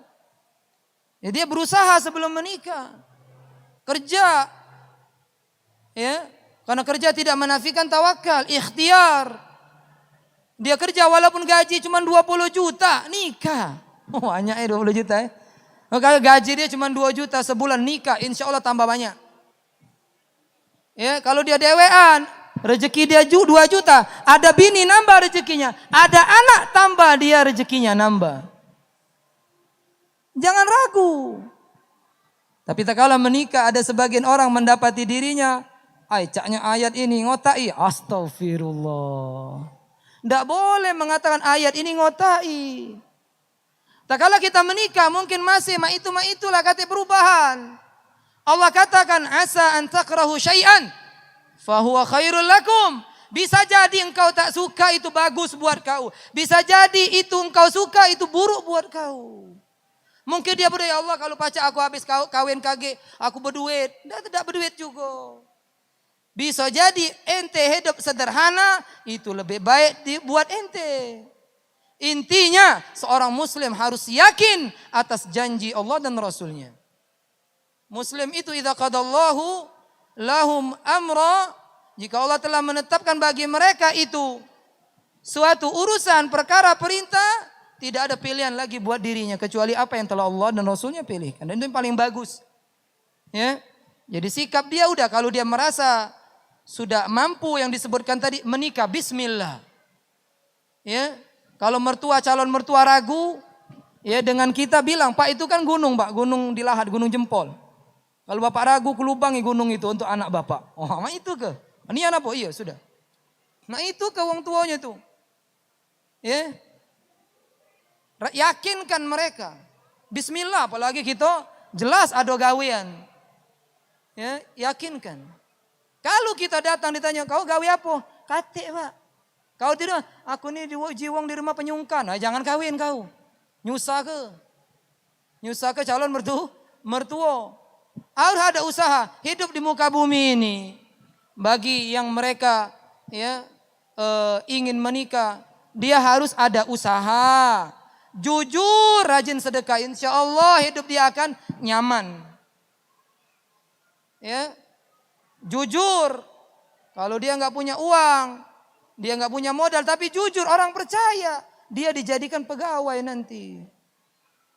Ini jujur ida, penyungkan. Ini uang buntang benyawo, nyusa ke wong, banyak ke buntang di muka bumi ini. Ya, kita ingat, jangan sampai nikah habis itu nyusa ke bini. Ini berapa banyak ini nikah yang begawe bini. Padahal dalam ayat ar-rijalu qawwamuna 'alan nisa. Ya, pemimpin rumah tangga itu suami bukan istri. Ya, dan suami berdosa jika dia menyia-nyiakan istrinya dan anaknya. Ya, seorang suami harus ada kerjaan. Nggak boleh dia modal nikah habis itu tedok. Nah, itu nunggu rezeki nyampak dari langit, enggak boleh. Ya, seperti itu. Ya, pertanyaan yang kedua.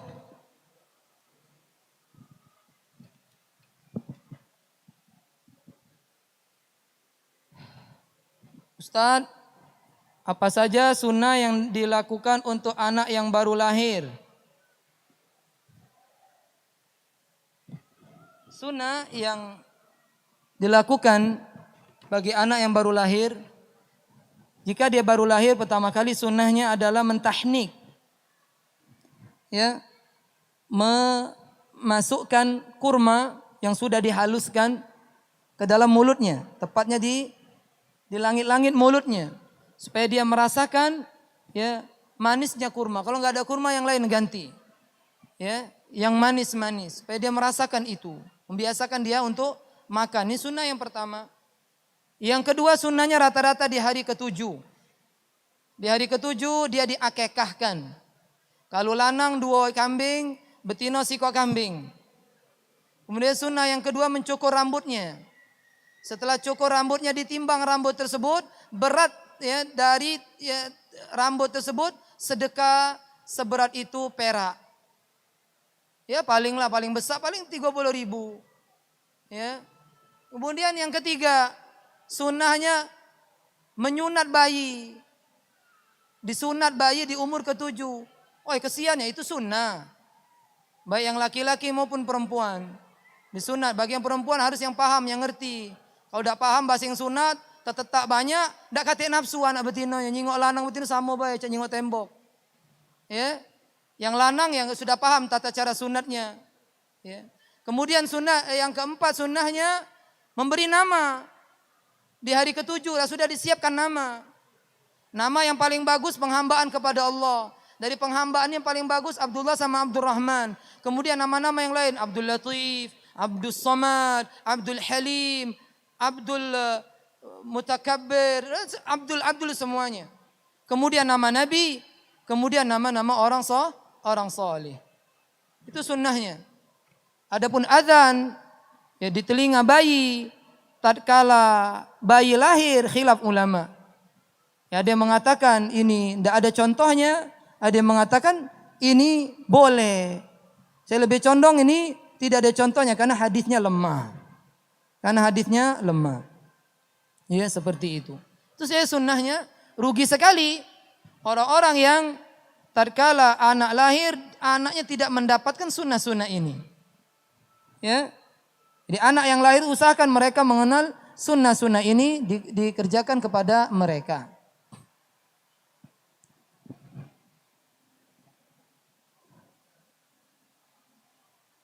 Ustaz, bagaimana cara agar anak kita mudah untuk bangun subuh sebelum subuh?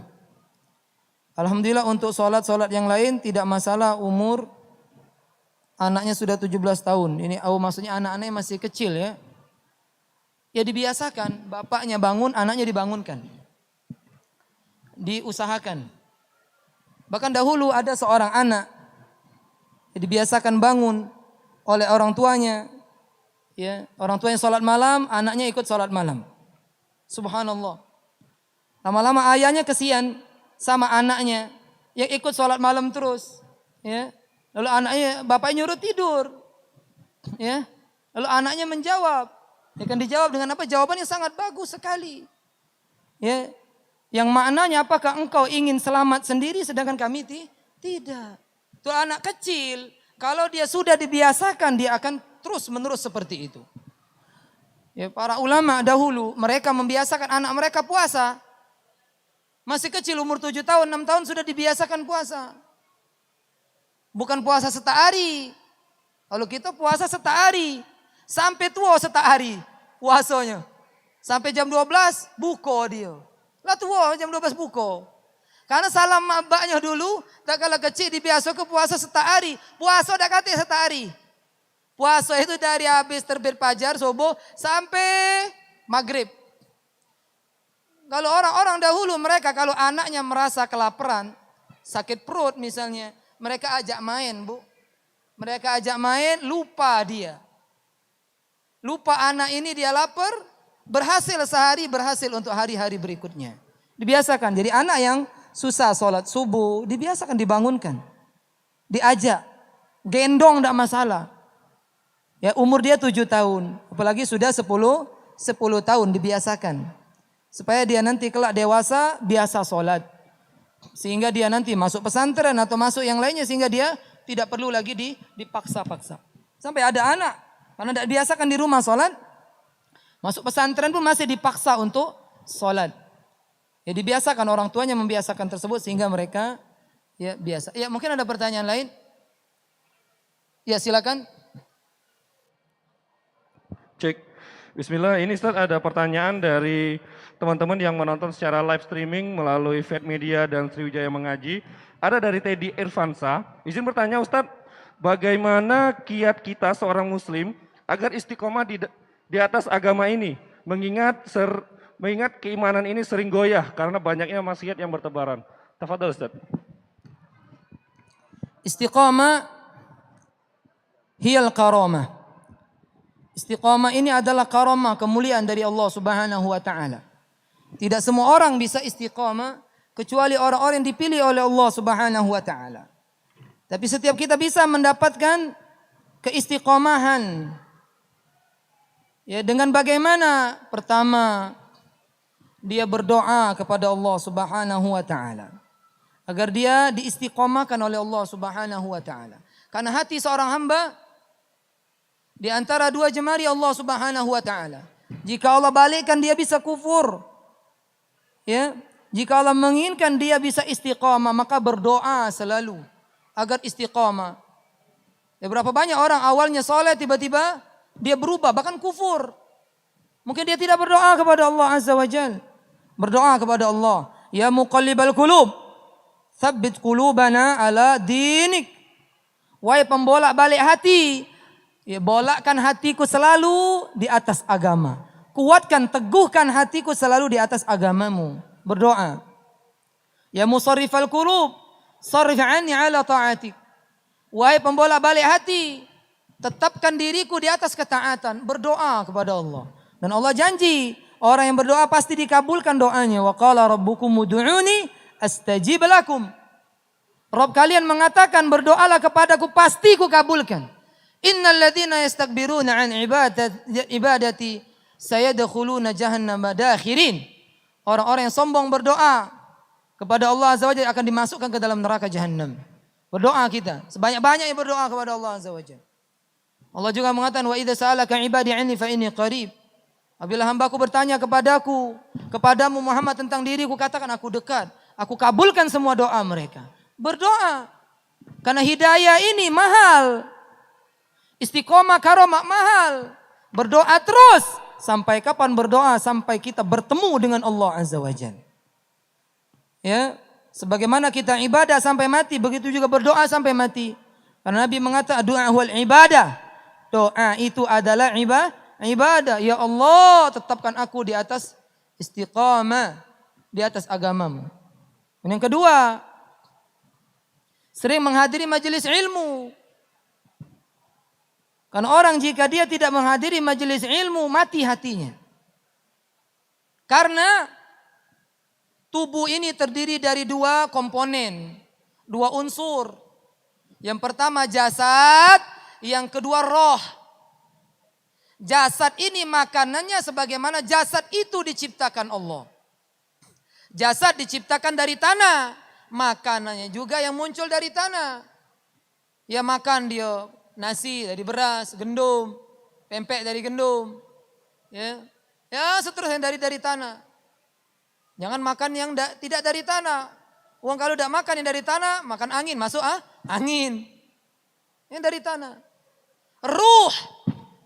Mana yang satu lagi, ini yang lebih penting, roh. Dalam tubuh kita ini ada roh. Dan dia ini butuh makanan juga. Bahkan lebih butuh daripada tubuh Pak, Bu. Roh ini. Wa yas'alunaka 'anir ruh. Mereka bertanya tentang roh. Quli ruhu min amri rabbi. Ruh itu urusan Allah. Makanan ruh kata para ulama ilmu. Ilmu. Dikasih makan mendengar Al-Quran. Dikasih makan dengan mendengarkan hadis-hadis Nabi SAW. Ya ayyuhalladzina amanu istajibu lillahi walir rasul. Idza da'akum lima yuhyikum. Wahai orang beriman, penuhilah panggilan Allah. Penuhilah panggilan Rasulnya yang menghidupkan hati kalian. Menghidupkan ruh kita. Makanan ruh ilmu. Makanya orang yang mendengarkan kajian-kajian seger. Benar Bu ya? Seger Bu tadi Bu? Seger dia. Ya. Makanya Nabi mengumpamakan orang yang zikir dengan orang yang tidak berzikir. Sama seperti orang mati dan orang yang hidup. Mathalul ladzina yadhkuruna Allah wal ladzina la yadhkuruna Allah. Ya kamathalil hayyi wal mayyit kata Nabi sallallahu alaihi wasallam. Perumpamaan orang yang berzikir, mengingat Allah dengan orang yang tidak berzikir, tidak ingat Allah, sama seperti orang mati dan orang hidup. Maka datangi majelis ilmu minimal seminggu sekali. Datang di mana ada kajian, kajian yang jelas. Ini ada kajian, habis kajian tidak semayang lagi. Ada lah yang itu? Banyak. Melok kajian, harusnya habis kajian semangat sholat. Ini tidak sholatnya, ini mana? Ibu juga Bu Pak. Udah habis azan, hup. Sudah, puji dia. Itu baik. Ai lemah itu. Ya. Apa gunanya adoh sholat tatkala perang? Sedang perang baik, wajib sholat berjamaah. Lah ini perang ida apa ida? Payo, Mang Cek semayang. Lajulah nitip. Sholat nitip. Aduh ini majelis itu. Ujinya sudah tingkat makrifat. Makrifat apa dia? Orang yang paling makrifat itu Nabi Muhammad SAW. Beliau dengar-dengar anak mati masih semayang. Nabi kita. Dengar-dengar mau meninggal dunia. As-salat. Salat. Sudah ditegak ke belum salat? 3 hari lah anak meninggal masih salat. Lah budak ini melok pengajian. Umur 20 tahun lah tak semayang lagi. Hati-hati pengajian banyak. Budak-budak muda lah adasnya melok main ini. Tak semayang lagi. Ya. Datangi majelis-majelis ilmu. Perhatikan Bu. Banyak ini majelis-majelis. Ada yang ngajar ngebom. Ada yang zikir tripping, ya, macam-macam sekarang ini. Apa anak aku ini habis pengajian balik, Bu, KP Ibu nih, astagfirullah, nak kajian di mana nak? Hati-hati, disuruh anak ini mele-mele pengajian. Kalau di situ dikatakan Quran, sunnah dengan pemahaman sahabat Nabi, baru melok. Jangan sampai basing-basing anak kita capek-capek kita masak kenyo, kita nyengolah kenyo, makan minumnya, kita kawin ke tahu-tahu melok yang ngebom-ngebom ini. Ya, atau melok zikir tripping. Pernah nanya ngomong zikir tripping? Aduh, zikir depan drum band. Wah hebat. Ya, seperti itu. Wal'iyadzubillah. Yang berikutnya, berteman dengan orang-orang soleh. Perbanyak teman-teman yang soleh. Teman yang soleh, hakikat teman yang soleh, jika kita salah dia negor Pak, itu baru teman soleh. Kalau teman kita salah dibiarkan nyobayo, tidak lama biar lau. Ini bukan teman soleh. Teman yang soleh kalau kita salah ditegornya, walaupun ya bakal terjadi sesuatu, tetap dia tegur. Ini teman yang soleh. Ya kuntum khaira ummatin ta'muruna bil ma'ruf wa tanhauna 'anil munkar. Kalian sebaik-baik umat memerintahkan kepada yang ma'ruf, mencegah kepada yang munkar. Ini teman yang baik. Amar ma'ruf nahi munkar. Dan kita jika memperbanyak teman yang baik, kalau seandainya ditakdirkan nanti kita masuk neraka, teman baik ini akan menolong kita, mengeluarkan kita dari api neraka. Ya. Karena Nabi juga mengatakan, yuhsyarul mar'u ma'a man ahabba. seorang teman atau seseorang, dia akan dikumpulkan bersama teman favorit dia, teman yang dia cintai. Perbanyak teman-teman yang soleh. Jika kita memiliki teman-teman yang seperti ini, tak kala kita ingin menyelisih perintah Allah, dia tegur. Dia akan peringatkan kita, wal asri akhi, innal insana lafi khusrin illa alladhina amanu wa amilu salihat wa tawasaw bil haq wa tawasaw bis sabr. Demi waktu kita ini hidup, Bu. Pak, di dalam waktu kita hidup ini. Waktu kita durasinya 60 sampai 70. Ini terus yang kita lalui. Semakin banyak waktu yang lewat, semakin dekat kita kepada kematian. Sesungguhnya manusia di dalam kerugian. Kalau teman-teman punya yang seperti ini, ya pegang itu teman. Kalau kita salah, nasihati dia. Ya, kalau ada teman yang seperti ini, pegang erat teman ini. Karena agama ini adalah agama nasihat. Ad-dinun nasiha. Agama ini adalah agama nasihat. Perbanyak teman. Dari kalangan ustadz dijadikan teman. Teman-teman pengajian jadikan teman. Tatkala kita jauh dari keistiqomahan, dia akan negur kita. Dia akan mengajak kita kepada jalan kebaikan. Dan banyak yang lainnya. Tapi itu saya yang hadir kepada diri saya. Ya, kita ambil pertanyaan berikutnya.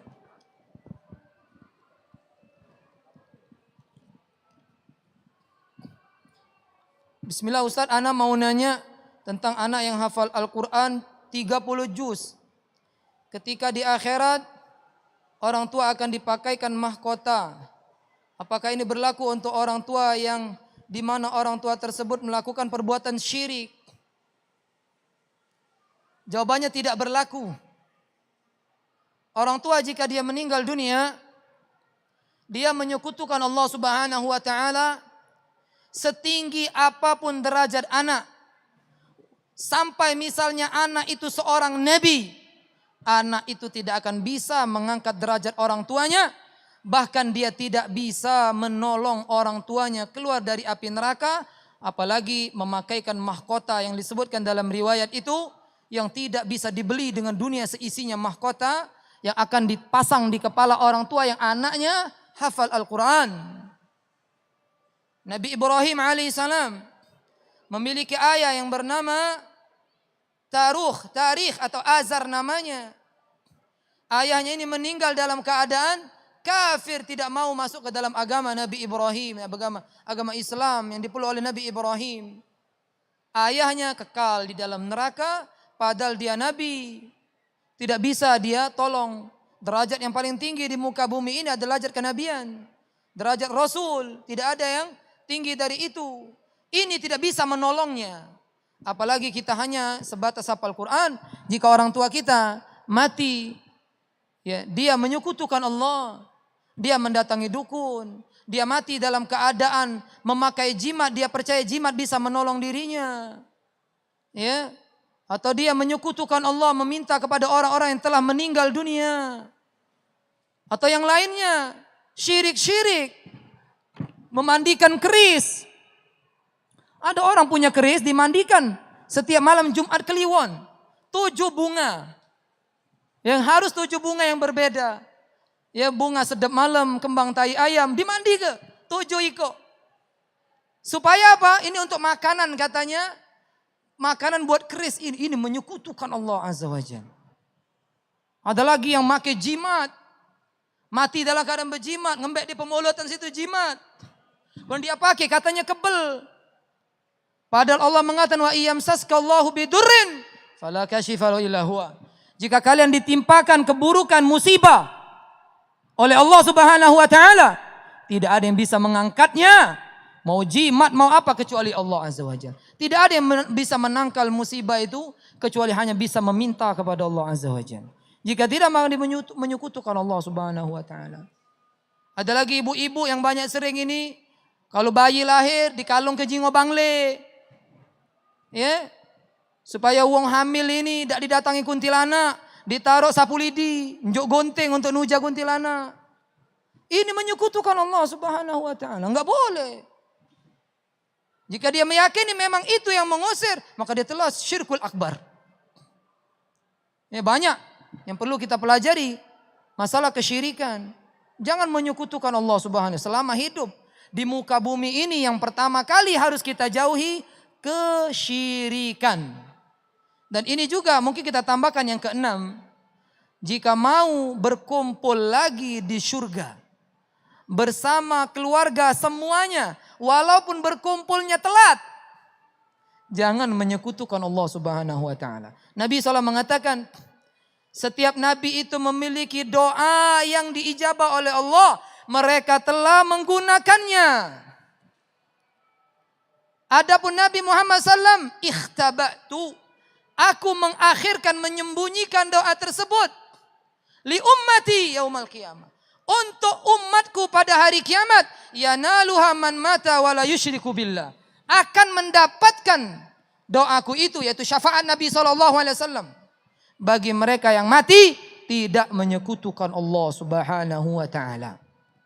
Jadi usahakan selama kita hidup, pelajari apa itu syirik besar, apa itu syirik kecil, jauhi. Kalau seandainya masuk neraka, dia tidak kekal di neraka.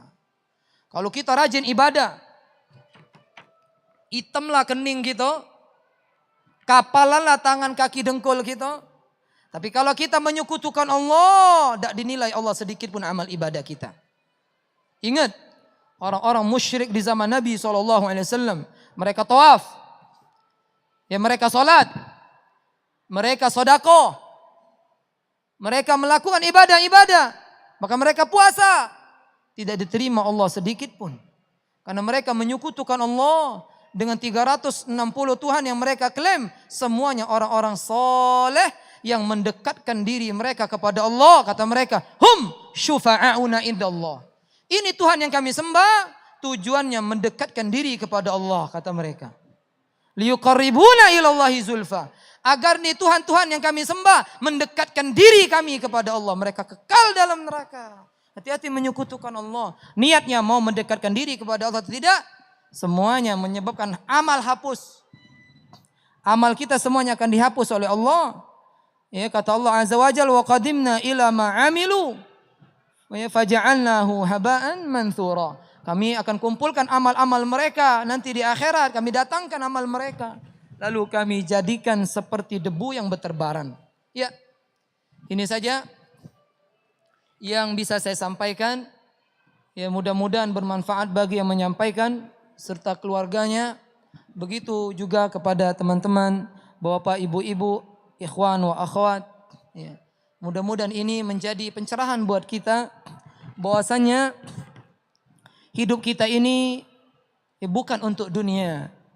Hidup kita ini untuk Allah, untuk akhirat. Ya. Dan kita usahakan masuk surga jangan sendirian. Lihat muka istrimu, lihat muka anakmu, lihat muka ayah ibumu, bahkan nenek kakekmu, ajak mereka. Ajak mereka ke surga Allah Azza wa Jal. Jangan sampai mereka tertinggal sehingga nanti ketemu di akhirat kita tidak bisa menolongnya. Wal'iyadu billah. Saya tutup dengan doa kafaratul majlis. Subhanakallahumma wa bihamdika asyhadu an la ilaha illa anta astaghfiruka wa atubu ilaik. Assalamualaikum warahmatullahi wabarakatuh.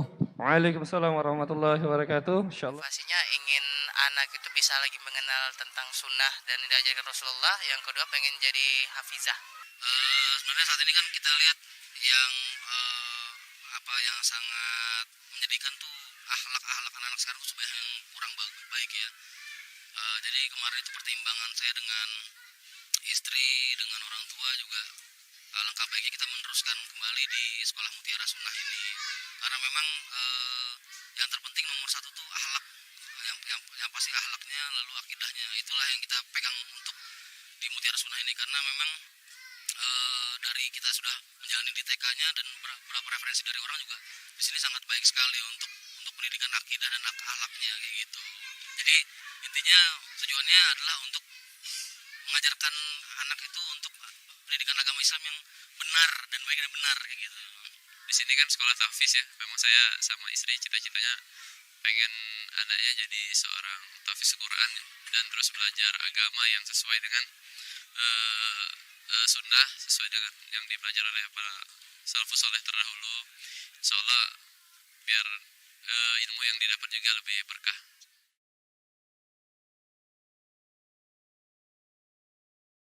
Motivasinya ingin anak itu bisa lagi mengenal tentang sunnah dan yang diajarkan Rasulullah. Yang kedua pengen jadi hafizah. Sebenarnya saat ini kan kita lihat yang yang sangat